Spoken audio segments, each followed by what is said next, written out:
誰知盤中餐，粒粒皆辛苦。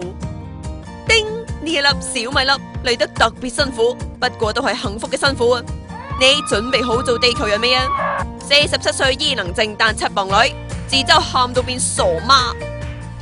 小米粒，擘大嘴，雙身利。雖然地球人唔易做，但係小米粒依然勇敢嘗試。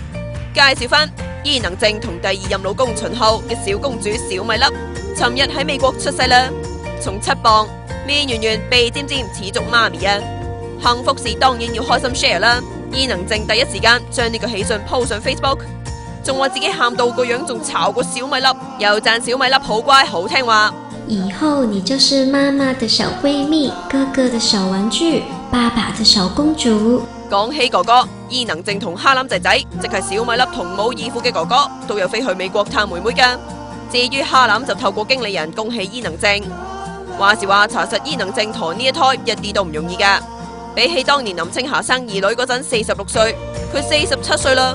但係伊能靜又覺得女人愛一個男人一定要為對方生一個 B， 所以就算醫生話佢知懷孕機率好低都唔肯放棄，先後打排卵針同做子宮嬰兒，但係一直都冇成功，直到舊年終於懷孕成功。